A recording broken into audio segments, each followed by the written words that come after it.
welcome. This is the Simply King podcast, and this is your boy Rodney Perry King himself, and you just tuned into the Soulfully Conscious podcast for humans, simply being humans. And I have a special one, a return guest that I'm so happy to be speaking with, because to be quite frank, we literally spoke right before the world ended and changed and was changed forever. So it's kind of special, you know, to bring her back to not only to catch up, but also speak about what's going on with her now. Okay, I have back with me a great guest. If you remember a great episode that I had where she was releasing a book, you know, dedicated to her younger sister, Khloe. She's now back, about to release this new book coming up. Everyone, please welcome again and welcome back to Simply King Podcast, the author, the writer, the creative, photographer, documentarian, St. Clair Detrick-Jules. How you doing? I'm doing great. Thank you so much for having me. Thank you. Did I say your name right? I feel like I always I always second guess. Like I'll be in a role and then be like, I don't know if I did that. But no, how no, you got it perfectly. A lot of people mess it up, but you got it right. Oh, how they usually pronounce your because I'm assuming you have like two last names, right? Yeah, they'll say like Detrick. Detrick? Yeah. You know what? Maybe I'm in a good spot because I actually went to school with someone where that was their first name. Like you pronounce their first name that way. So interesting. Maybe that's why I kind of already had the experience, and I had to line up on him in football all the time. So me and him were very familiar with each other. Yeah. But I have my first question to you more than anything is, how have you been? Because like I just said, we literally spoke right before everything changed in the world that we knew it. So I would love to know, how have you been and what's been going on? How has 2020 treated you? Yeah, wow. It seems like a whole other lifetime sort of thinking about pre-pandemic. But I think that, the beginning of the pandemic was pretty rough, just sort of trying to figure things out and figuring out what I was going to do, especially as a photographer, and filmmaker. I like going out and I like documenting things and people. So I sort of had to shift and sort of decide, okay, what am I going to be doing that's indoors without any contact with anyone from the outside world for a while. So sort of had to pivot a bit. But on the bright side, it also sort of gave me a chance to edit my book, go back through it, work with an editor, that kind of thing. Luckily, all stuff that can be done virtually. But yeah, it's been crazy. And then the Black Lives Matter protests last summer in 2020, I felt like that was a really big shift for a lot of us. So I mean, we already knew what was going on, but a lot more people, I think, became aware. Whew, man, I can only imagine. And I really think that I always must say that 2020 truly brought, it was everything. Like I feel like we went through everything. We went through death, pain, sadness, sickness, and health. Like all the things that you would hope wouldn't happen within a year, I feel like all happened amidst having a terrible political administration to go through that with. And people still, politicizing the sheer nature of people dying, if this is a real thing. I'm glad that you made it to the other side. And I hope that, all those around you and close to you and your family as a whole were, affected or impacted in a strong way, because I know there's so many that really were. Yeah, I feel really blessed. I feel really blessed that my family and I, all made it out. And I hope the same for you. Yeah. I was blessed. I feel blessed too. I truly do. I feel like, I don't know where I would have been if if that would have been a situation, because it really could have been any of us. I definitely caught COVID at the end of last year. And, yeah, it was a hell of an experience. And I would say that compared to a lot of other people, my experience was a lot, was mild, I would say. I didn't feel like, that I was losing parts of myself, and even within recovery, didn't feel like, oh, I'm not even, I don't know, just I feel like I could breathe. I feel like I could breathe very similar to the way I was before, all those different things. But I don't know. But to talk about, because you spoke on editing the book.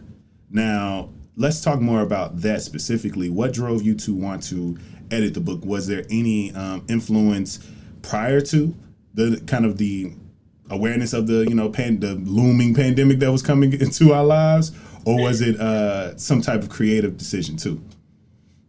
Yeah, mostly a creative decision. I mean, although the pandemic definitely just sort of gave me the time that I needed to sit back and sit with the work. And I think it was nice because, as you mentioned earlier, I had started working on this project way before the pandemic happened and sort of had a draft of it before the pandemic started. And so it was nice to sort of get a little bit of space from it. And then, in 2020, sort of rework what I had, look at it with a fresh set of eyes. I re-interviewed a couple of people, right? Because there are 101 women featured in the book. So I went back, I re-interviewed a couple of people. I asked them about the Black Lives Matter protests and if that relates to their hair at all.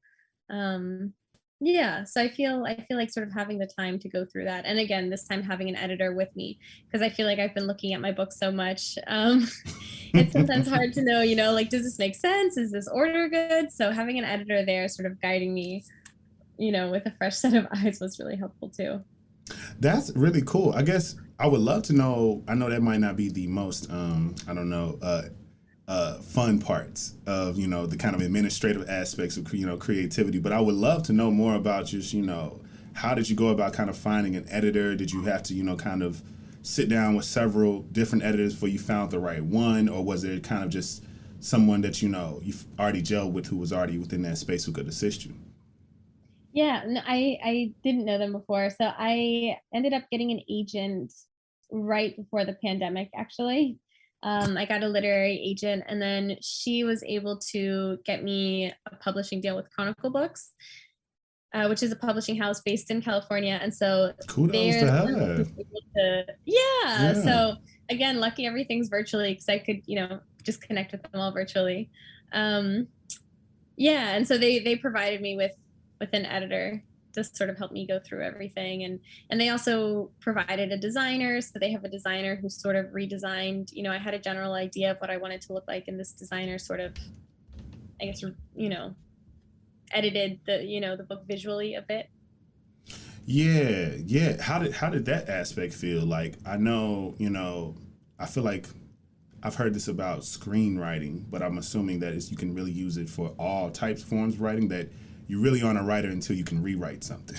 I don't know if you ever heard that phrase, but how did it Yeah. feel? Because I would assume that you've already, created so many different renditions of the book before you even got to, when it was still in this Dear Khloe rendition. How did it feel having a new set of eyes and kind of having, instead of just your own personal criticism, additional external criticism of your creativity, of your creation? Yeah. Yeah, I think it was nice to have someone completely outside of the house because I had had other people, like, close to me sort of take a look at the book before, but it still wasn't the same because they had been sort of helping me along with the book throughout the, along the way. So it was nice to have someone who had never seen it in any version before. And then the vision for the book, they sort of helped me change the vision for the book a little bit. So it's still, I mean, right, I still created this because I want to teach my little sister to love her natural hair. I want to teach Khloe to love her afro. Um, but Chronicle and my editor wanted to make it a little bit broader and inclusive of all Black women and girls, not just my sister. And so that's something we focused on. There are still letters to my sister Khloe throughout, but there's also more of an emphasis on the women in the book talking to all Black girls and all Black women, to make it more relatable. So I think that's one of the biggest things that's changed. And then the order of things, right? Sort of seeing how all of these little snippets piece together what interviews should go where, that kind of thing. Yeah, and well, I'm glad that you can describe that with with a good smile on your face, because I know that people sensitive about their shit, you know, and I understand if you kind of like, hold on, what you mean you don't want me to, it's about my sister. This was the, you know, and like stand your ground on that. But I'm glad that, you know, you found a middle ground with that editor and with that particular guidance, because it genuinely may make the biggest difference. And still, you know, and people, and who knows, it could be a full circle moment where the receptionist, like, it's so endearing and she's talking to her sister, and that's the part that I connected with the most, and like, so it could still, you know, do exactly what you intended in the first place. Yeah, that's good. I did, you know, I obviously like the idea of it being called Dear Khloe and being fully about my sister, but I do think that they had a really good point in terms of broadening the audience, and I definitely trust that they know what they're doing. And that's really what I've wanted this whole time, is just a team of people sort of guiding me in the right direction. Because for the whole, you know, the whole time, for a few years when I was working on the book, everything was sort of on my own, and I had no idea what was industry standard, if I was doing things right, if there were certain things that I should be changing. So a lot of me was just, you know, a big part of me was just grateful to have that guidance. And they were also really thoughtful in all of their feedback, and really made sure that they weren't overstepping any boundaries, especially as, like, my editor, for example, is a white woman.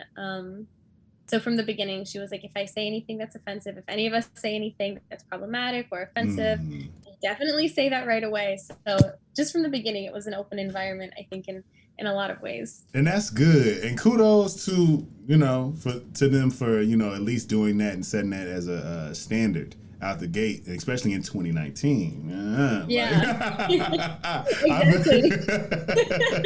Because I feel like any at least for me, I'm gonna speak for myself, definitely any particular, you know, sense of generosity, sense of, you know, particular things, I definitely think of them differently now.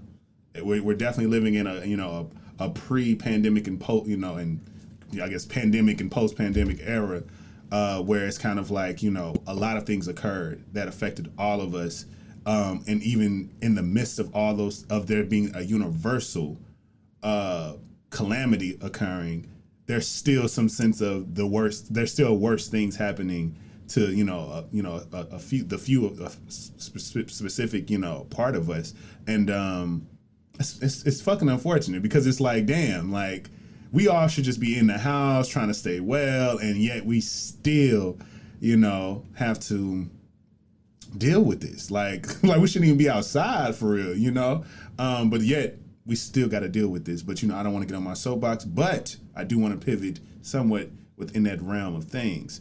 And one thing I wanted to, you know, ask you was a kind of a thought process that I was introduced to. And I was glad that I was introduced to it, because I am a man who has locks. I definitely have my own, you know, very, you know, I won't even call them tragic, but unfortunate stories of, you know, discrimination because of my locks. Within, you know, trying to find work. Luckily, I'm a person who really never cared to work for anyone, so that didn't hurt my ego too much. But in that time of, you know, college age and high school age and all these different things, I wanted a job. Like, damn, I didn't, you know, but I would love to know, you know, when it comes to, you know, the research that you've done and the work and the images and the stories that you've captured, when it comes to the phrasing, you know, the personal is political, I feel like it's, when you think about black hair, I feel like that's exactly what that usually is connected with. Like, you choosing to cut your hair is a political statement. You know, a woman choosing to cut her hair, a woman choosing to grow a fro, a woman choosing to have a particular, you know, really embrace her particular texture, always comes off to be this, you know, seen as this political statement. Like, she's now earthy and she's more political and more militant and all these things. And that may not even be the case. They may be the furthest things from that. They may be the most corporate and straight and narrow and conservative individual in the world. They just want to present in that way. I guess, what has been your experience in those, you know, narratives, without giving too much of the book away? Of course. Yeah, because you gotta buy this. You gotta buy this. But I would love to know, you know, what has been your experience in, you know, within that research and within collecting these stories and understanding and being faced with that political versus personal idea. Yeah, I think that, you know, several of the women brought it up when I was talking to them about the book and when I was interviewing them for the book. I think that that's a really interesting idea. And one of the biggest things I realized from creating the book is that there's no single truth. Different people can have different truths. So for some Black women or Black men or anybody, right, your hair can be a political statement, and then for others it might just be you don't have time to go to the hair salon or whatever, um to get it relaxed. So I think that there's definitely a different story for every woman. One of the women in the book says that she says something along the lines of, people might look at me and think I'm, very political, very radical because I have an afro. And she says, it's not like I'm against any of that stuff, but I just have an afro because my hair was falling out when I was perming it. I didn't want to go bald, It's that So for simple. her, exactly, it didn't have anything to do with politics or her beliefs. But then for some women, it has a lot to do with how they see themselves and how they see their blackness. Like there was one woman who was talking about getting her DNA test and finding out, the countries where she had roots in Africa. And she said that since then, she hadn't been straightening her hair. And she realized that during the interview, she was like, actually, now that I think about it, I haven't straightened my hair since I did that DNA test, and figured out exactly where all my roots are in Africa. So that was more, political or identity based for her. So not just one single truth, I think. Yeah, but you know what's interesting? I always, I think identity has became a political thing, but it's crazy how like that is the basis of, who you are. Like what you come with and how you identify is, truly a question of who are you. And it's crazy that in itself is one that is a political thing, and I feel like, I genuinely just think it's the matter of the world that we live in. I don't think that we would really toil with these particular identity politics if we didn't have, this kind of this system of America being, very white superiority and all these different things, because they know who they can, I guess, identify each other, but they want to make sure they can identify everybody else that doesn't look like them. So who are you, and are you this type of, whatever that I can understand? Because that's all I get, and hence why there's so much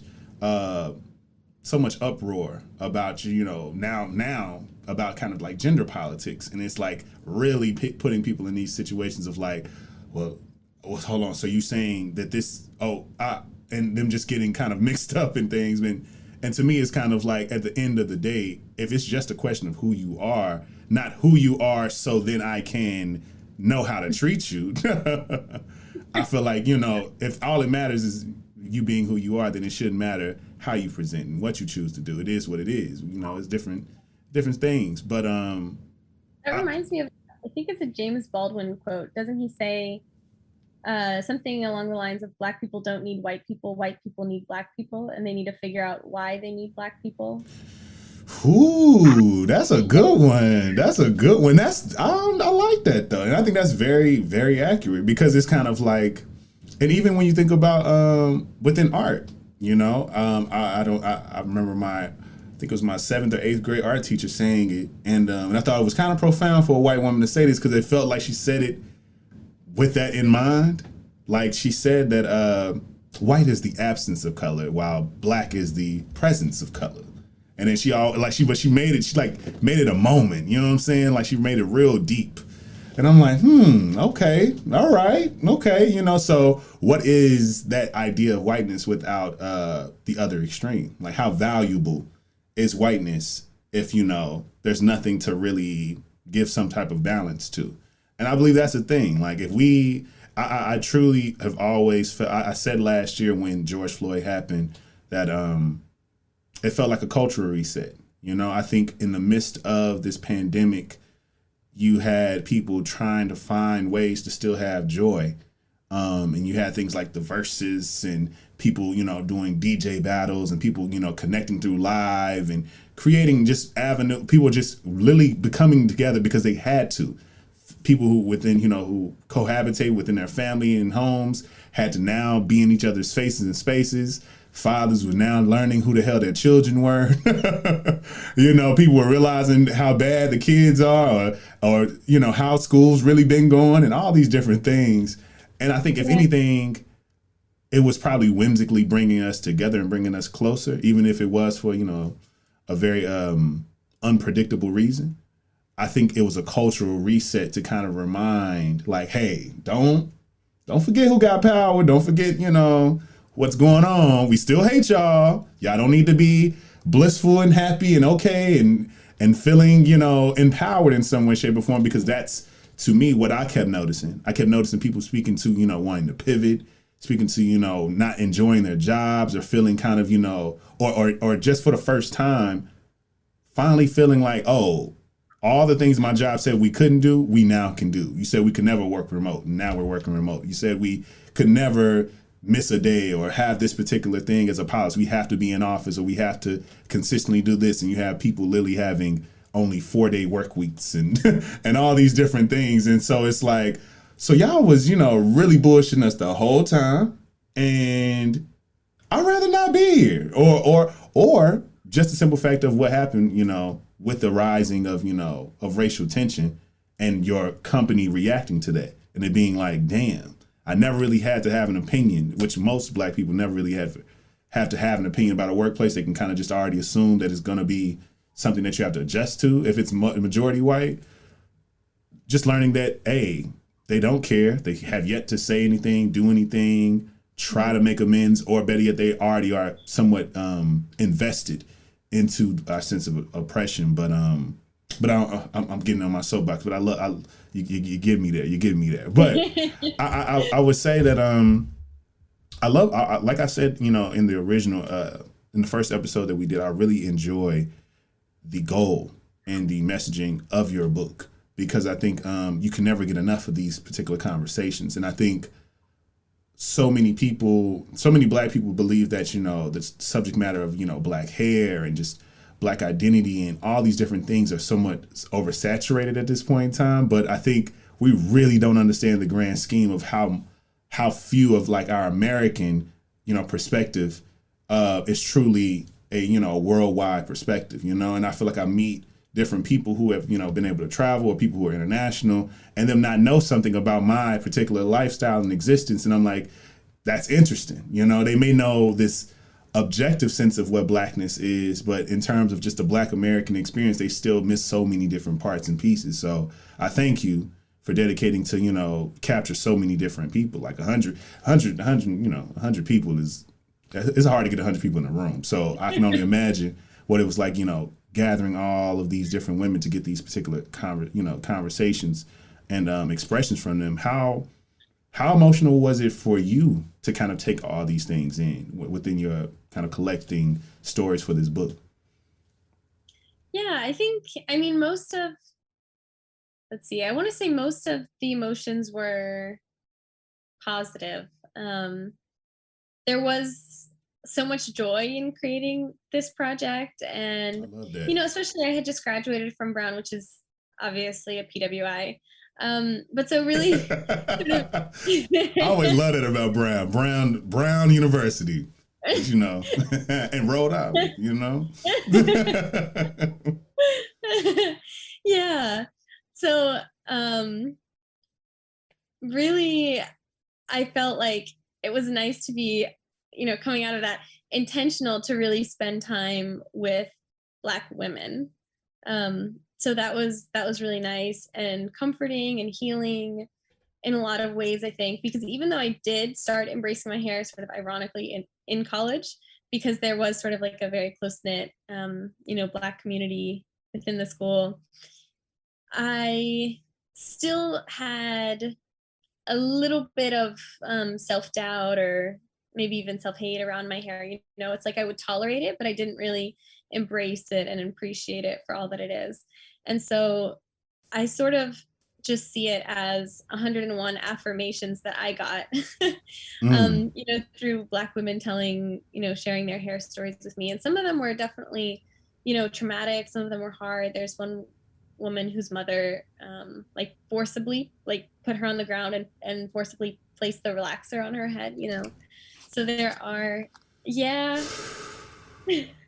So there's a lot of trauma around our hair. I mean, as we all know, and then societal standards, people getting sent home from work. One woman got sent home from the principal's office because she had an afro, because she didn't straighten her hair that day.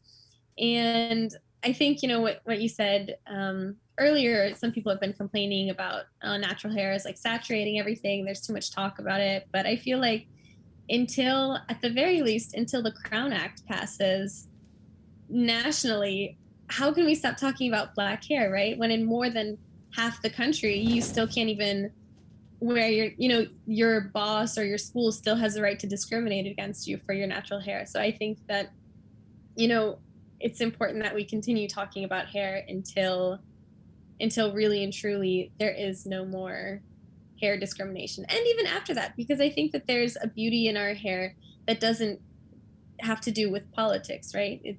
It's beautiful, the kind of hair texture that we have, and there's a reason for our hair texture, like biologically. So I think that, yeah, I think it's been a beautiful experience for me, sort of getting to learn about all these different hair stories, and it's been affirming. I love that. I'm glad that it was joy that was the emotion, and emotion expressed within kind of gathering these things, because I personally, enjoy, conversations, especially when I'm invited to conversations about hair, because it kind of, opens something up in me that I didn't even know was there. It, like a particular connection or a particular perspective that I just didn't even know I had, because it's kind of like when you are, when you're a man, you really aren't going around talking about your hair that often, to other men. And I think the spaces where I'm usually, conversing about my hair are usually with other women, other black women, asking me how long have I had it, or asking to do it. Who does it? I do. I do locks and that type of thing. But I enjoy it. I enjoy it, and I'm glad that it came from a space of joy. But I wanted to get into a very specific conversation on the same, in the realm of this topic, and that is on texture. I think there's been so much conversation since to me, what I feel like the boom of this kind of natural hair movement, which I feel like really kind of took off in the mid, I guess right before 2010s and things, and really started to shift and change. More mainstream products started to pop up and appear on store counters and just on shelves. There started to be more conversations about is there enough space for these things, and speaking to all these different things, and I thought that was great. And then I quickly realized how there was still some splintering or fringe opinions on, hey, these products are really just for very particular types of texture. This is not really even though this is made by a black woman, or made at least with maybe a black facing company, or whatever it may seem like, they're kind of, for the blacks, it's still kind of segmented. It's still not for everybody. These things don't work for everybody. And I understand products and beauty are not, sometimes it's hard to make a one size fits all type of situation. But in terms of hair texture, it seemed to be a very, controversial situation, to where anytime there's new products that come out, there's always this understanding like, hey, is this for 4C hair? Is this for, like what, like if you just, look, we love you, you're cute, your hair looks great, but my hair doesn't do that. My hair isn't that texture. If I put this in there, it's not going to do that. So tell me, do you have something from my hair to do what I know my hair can do, And I would love to know, from your own personal experience, but also, the things that you gather as well, how was that particular, how has that affected you? And also the people that you've interviewed as well. Yeah, that's a good question. I think that I don't actually use too many products on my hair, which is funny because a lot of the women in the book, when I asked them for advice to my little sister, they were like, find products that work for your hair. And I know that, especially with the rise of YouTube and even like social media tutorials on Instagram and stuff, I know that a lot of women who I talk to have been really grateful for that, because they can find women with their exact hair type, telling them what products to use and how to how to brush it, all those kinds of things. And so I think it's good that there is so much representation now and that there are so many Black women with different hair types, should giving these tutorials that all Black women, can find tutorials that work for them. And then for me with my hair, I mean, my hair isn't as the curl pattern isn't as tight, but my mom is actually white, so I'm biracial, and my mom's conditioner and shampoo, I would just always use what she had, but hers was for straight hair. And so, I eventually realized, I don't know, maybe when I was in middle school, I was like, I think I'm going to check out a different kind of, shampoo and conditioner that will work better on my hair texture. Because I think that is important, matching with the hair texture. And I think it's also important, aside from products, I think we definitely need to be inclusive as, a natural hair movement of all hair textures, especially sort of like the tighter curl patterns that do often get left out when it comes to, conversations about natural hair, or even when it comes to influencers. I've heard some Black women say they feel like the influencers, like the Black naturalistas who get the most followers, are sort of maybe lighter skinned and have looser curl patterns. And so I've definitely heard women talk about the need for more women with 4C hair sort of at the forefront of this as well. Was there any pushback as to, when you engaged with these 101 different women, was there any pushback as to, who you are and how you represent and all the identity and intersections that you possess when it came to you culminating this, all these stories and things like that? Because I can, I wouldn't say I can understand, but I can at least imagine a world where it's like, why are you doing this type of thing if this isn't a particular issue that you face in the exact same way? Yeah. I mean, I definitely think there's a scale in terms of what people face. And I think that Black women with darker skin and 4C hair definitely face more, more discrimination. And so as someone in the book says, the path to self-love might be a little harder for them. But I think that ultimately, regardless of, exact curl pattern, there's discrimination that we faced. And I feel actually like I think that Black people are just in general a very inclusive group. I feel like we're inclusive of people who are mixed with other races. One of the women in the book is half Black, half Japanese, and she said that in high school, right, and in high school, people can suck, you know how high schoolers are, and they're yes. But she was saying just that she felt that she never really was fully accepted by the Japanese community at that high school, or by the Asian community at that high school, even though she is half Asian, right? So she's Asian. Whereas she felt, like she completely fit in and was totally accepted by the Black community because she's also Black. So I think that I've been really lucky. I think it's really beautiful that Black people are very accepting in terms of taking in all of our people, all people with African roots, while still, of course, noting that there's a spectrum of discrimination based on how dark the skin is or how tight the curl pattern is. But I think also with my sister, she has an afro, like she has a full-on afro, and so that's also why I wanted to do this book and make sure to include people with 4C hair, to show her people who look like her, because that's not an example that I can give her personally, And I think that's, to me, it's a very nuanced thing, because I think, unfortunately, we are for lack of a better phrase, a complex people. I think we're gradient, we're not just you only got a 3-pack of Black folks. They either gonna show up and come out like this, and that is it. We come up and come in so many different, shades and different hair textures we could possess, and different body shapes that we could possess, so many different things. And I think, and features even, every single aspect of, really truly being Black is so broad. And if anything, it's, really speaks to the indigenous nature of our, existence on this planet, and speaks to just, how long we've fucking been around. But I think, I don't know, it's a very nuanced situation to me, you know, and I think I've always, you know, kept my, you know, a very, you know, arm's length reach within that particular conversation, because I'm a man of privilege, because I'm a man, and I'm definitely not, you know, darker skinned. So I definitely didn't feel like I had a dog in that particular fight. So but I feel like I understood when I needed to speak up and when I didn't, you know, when I needed to kind of sit down and listen and understand this particular perspective that I may genuinely not even ever experience.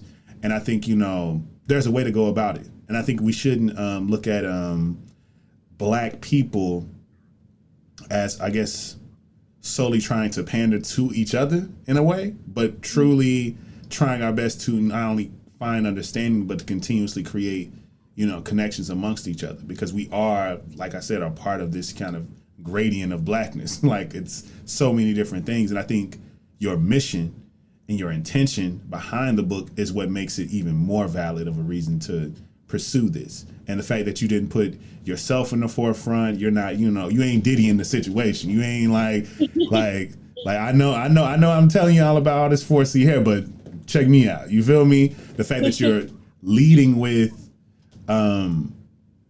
pushing up the diversity within women, within Black women just specifically. You know, Black women certainly aren't a monolith by any means or stretch of imagination.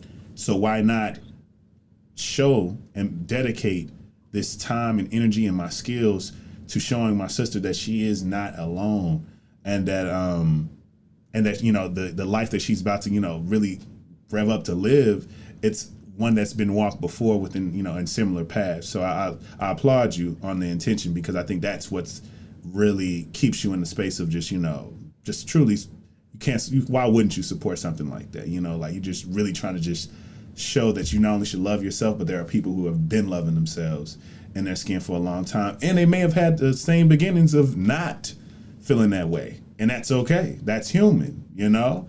I remember, and it's not even to get too much into a rant, I remember I was listening to a podcast and they said something that was so funny to me, but it's just like how much of like a crazy situation it is to just come into the world. Like, you were just in this dark place for you don't even know how long. That's just where you are. And then you're just brought into this world. People are in your face. So many things that happen. Like, growing up is truly a experience that we, you know, play down because it's happened so often. It happens all the time. We take it for granted, but it's so much, and it affects us, you know, differently from person to person. But I would like to, you know, pivot to a part of the conversation I think is vital, because, you know, it's me, and I feel like, you know, I believe we should continuously present these particular conversations out. And I'll first ask, you know, if I could get into women's business just a little bit for a little second. I really think that, you know, I see it all the time, and I think I may have my own kind of built-in skin in the game when it comes to just hair, because I actually have hair, and I'm not just, you know, a man kind of cutting his hair off on a, you know, getting a lineup on a regular basis. So I actually understand like what's having products, things not working, my hair thinning, my hair falling out, bad shampoo, good shampoo, great conditioner, bad conditioner, all those different things. You know, I've done rinses. I've tried to put some mayo and bullshit in my hair. Definitely have, you know, done a little bit of everything to try to keep myself in my own hair health well. But I believe that, you know, we're still dealing with this kind of battle of the sexes when it comes to even hair texture. Even when it comes to hair texture, we still are on odds and ends. Where, you know, I went to HBCU, and there was definitely this kind of splitting down the middle of, you know, men who kind of loved women with weaves and all these different things, and then you have men who were profoundly and staunchly against weaves, and it was like, you got to be natural, you know, I don't want you, that's fake, that's not who you are, that's you trying to be a white woman. It's very obtuse and very crazy extremes. And I would love to know, you know, at least in terms of the book and your own experience, how that has affected you, and how that also has affected a lot of your interviewees as well. The opinions of men as when it comes to their hair journeys or their just hair expressions. Yeah. So in the book itself, I don't think there's too much about that included, but I did sort of That's talk what's to some up. That's what's people. up. No, no, focus on dating. But but some of the women did say that they realized, you know, when they went natural, it was now sort of almost a different type of guy who was asking them out, right? And they did see sort of a shift in terms of Mm, kind of the kinds of attention they were getting and like from whom. really? Speak more about that. Like, so it was like guys that I guess that's what I'm assuming that's what they like. That's what their preference was. I'm assuming that's what that is. Well, yeah, well, so the one, and I can't really speak to that much because Yeah. I ever have a relaxer and then do like the switch or anything. But one of the women said, what did she say? She said her natural hair is like quote unquote loser repellent because she said that's how she, right? Because if there are any men who would want her to change her natural hair texture, right, to be more attractive or whatever, right, she can automatically get rid of those people who don't see beauty in her natural self, you know? That's resonating because I feel like I've said something similar about my own hair. Just feeling like I don't know. I feel like my hair tells the truth, like brings the truth out of people. You know, like they may just because to me it's a very backhanded compliment to be like, I never really like locks, or I never really like dreads, but I like them on you. You know, or you're different. Like the way you rock them is, you know, kind of clean cut or whatever. It's so backhanded. You know what I'm saying? And I get that. And I just feel like people show how they really feel Yeah. when you present in a particular way that isn't, I guess, as common or kind of based in what the current beauty standards are.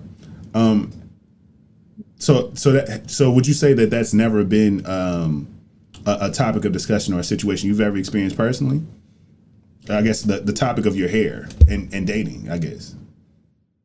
In dating, not really. I haven't dated that many people, and now I've been married for like over 4 years. So, but I think not necessarily in terms of my hair, but just in terms of being Black / like biracial. You know, I think that that's something that a lot of women think about, right? It's like even if it's a Black guy, a lot of us still question sometimes. Oh, but does he like Black women? um, Oh shit! There it is.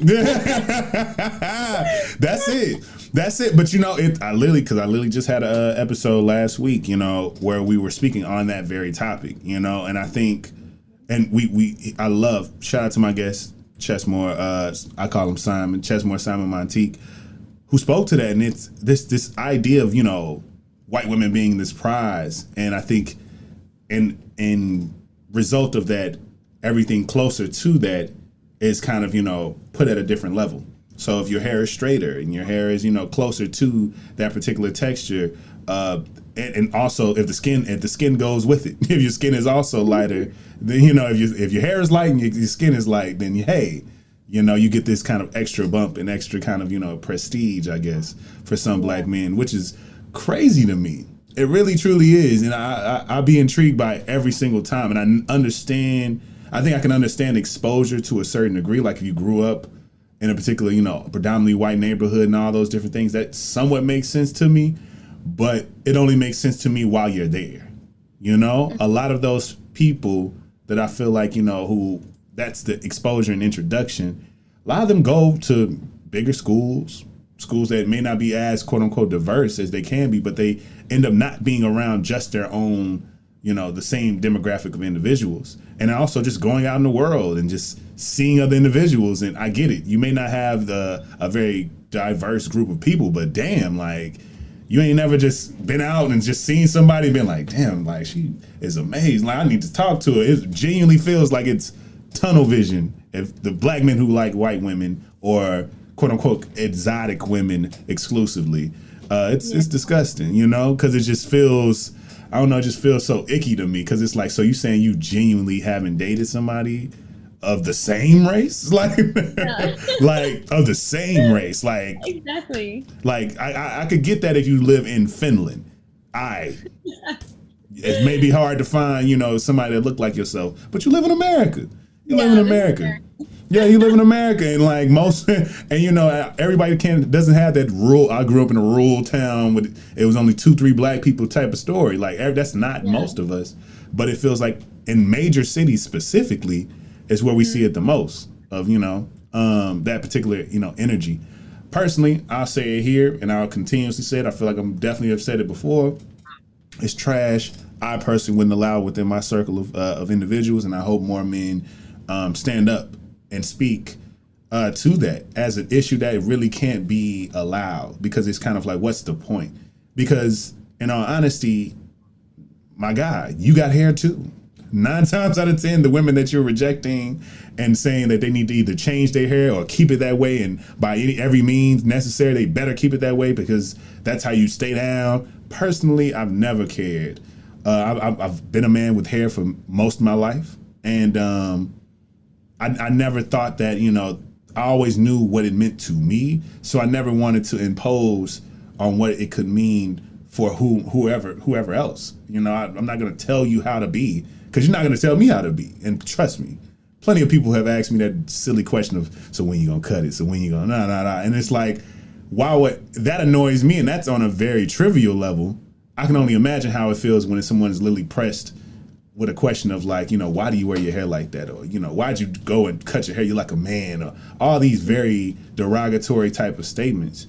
I hope that more men are holding other men accountable for this particular energy, because the fact of the matter is, shit's really not a preferential thing. It's truly just this bias kind of baked into our perception of what beauty should be, when beauty is such a range. Fellas, if you take your time, I think Ulta is coming to Target, which is pretty cool. Take your time. Just go through the beauty aisles. I know you probably only, use soap and water and things, but trust me, go and see about the things. You may need some of that stuff your damn self. But I really want everyone to understand that there's now, I would say in the recent of years, because it hasn't always been that way. There's so many different shades of makeup, so many different particular, products that are used for particular things, and understanding that, or just paying attention to who you date. They're going to have it in the house. Your mom, your sister, more than likely. How in the hell is this something that goes over your head on as to why these things are the way they are? But I don't know. It's very intriguing to me. One thing I would say that is one of the most interesting things to me that I think parallels when it comes to the idea of having this hair journey, is that it truly makes you have this sense of awareness of yourself, awareness of your surroundings, and also truly almost kind of chronicalizes your literal growth. Like if you do a big chop and you're now trying to discover, how to now, treat your damaged hair and to make your hair more healthy and for it to grow, and you just want to see how it's going to be.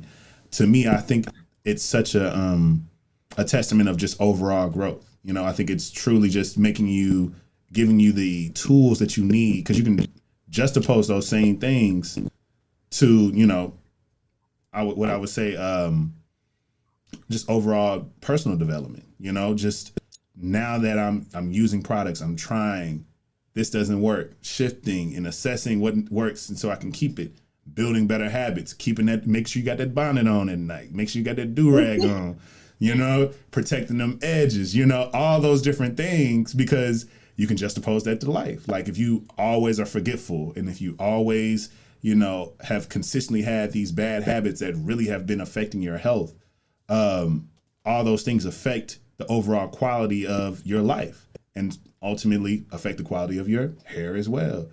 What would you say within the book and your own personal testimony, I guess, when it came to just the hair journeys that you kind of captured, how that truly is a testament of, discovery within yourself and in your own personal development?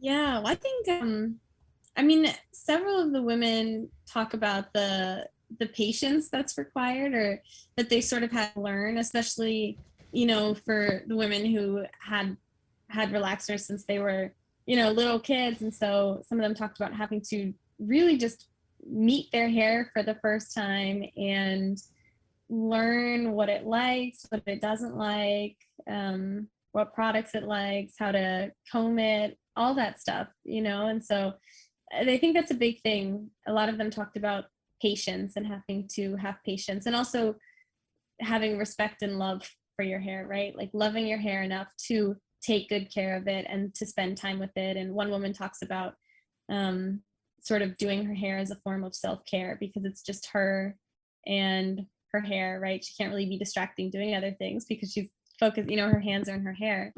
Um, so it's like a form of self-care in that way. I like that. I like that. I think, would you say that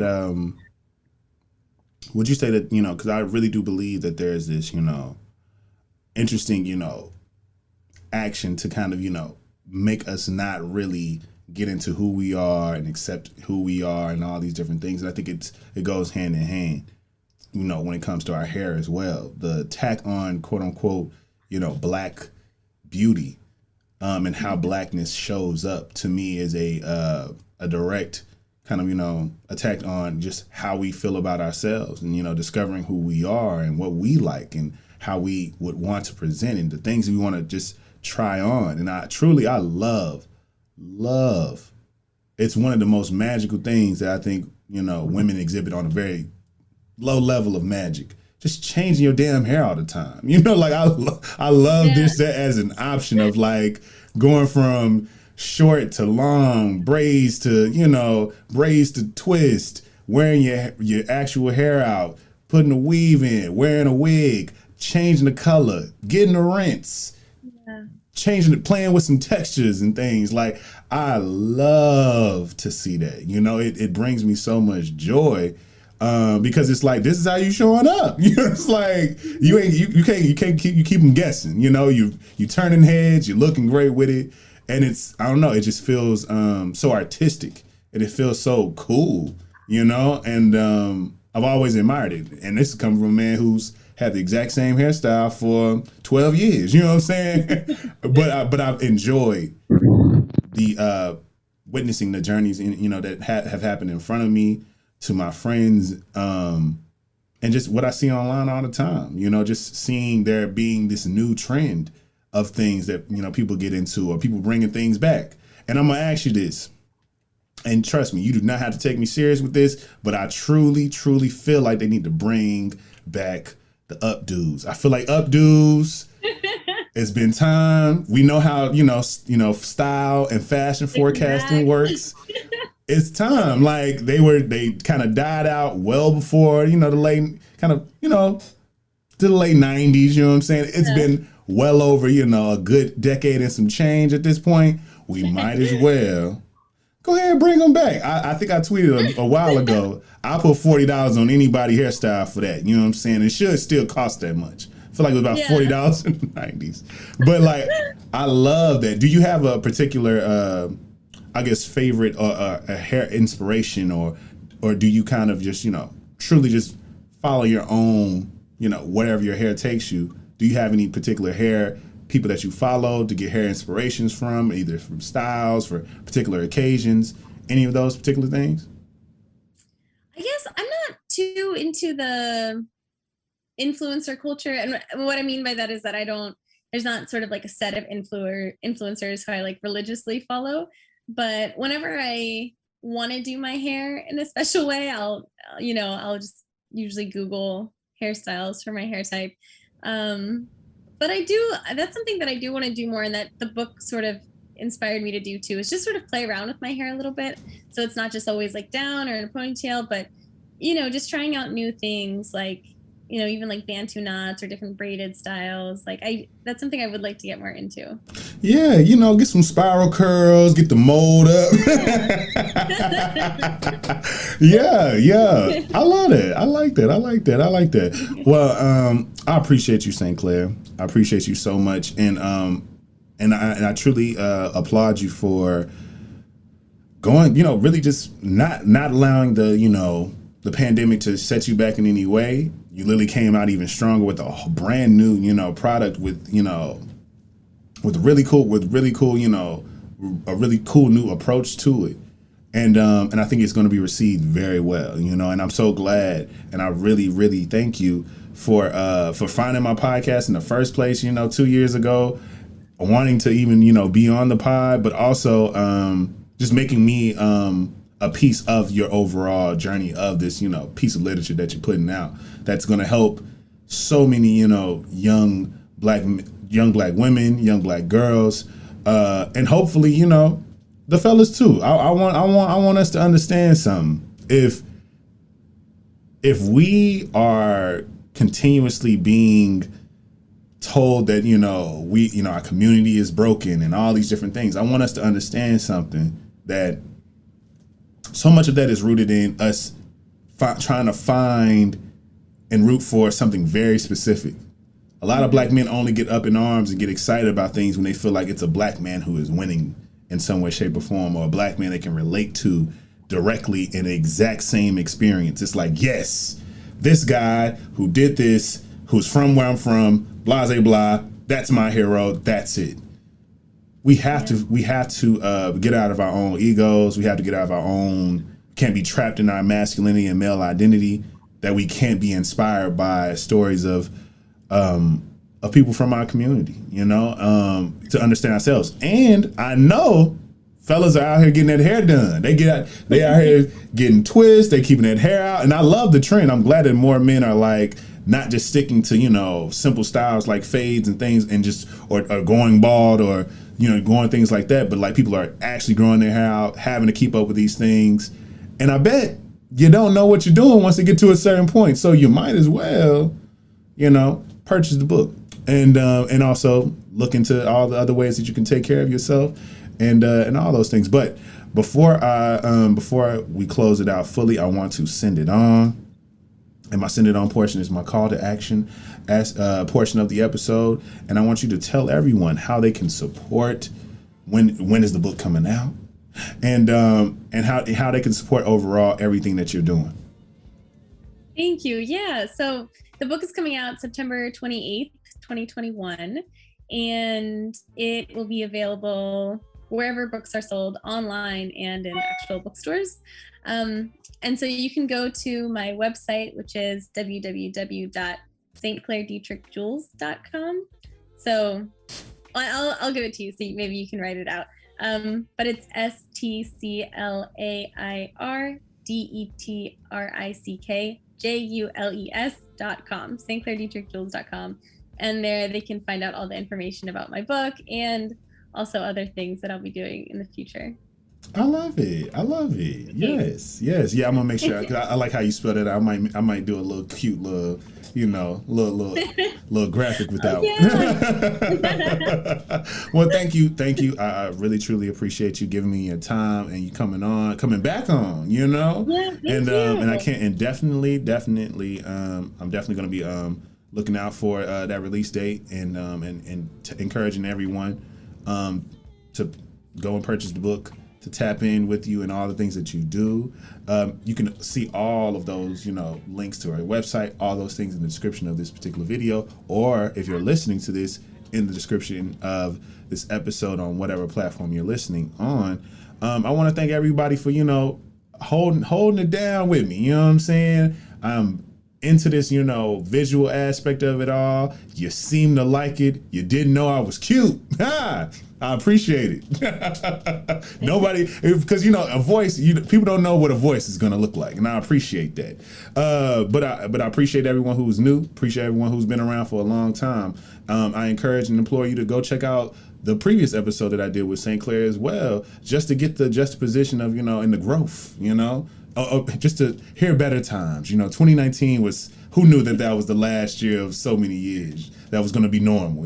So I appreciate you. You can listen to the Simply King podcast everywhere podcasts are streamed. You can follow me at Simply King Pod on IG, and follow me personally at Kings_Memoirs on all social media platforms. If you enjoy the content, if you like the content, if you need some content like this yourself, you can check out my website at lifeisking.com and book a consultation to see how we can make you shine just like this too. And I would really, truly appreciate if everyone could share.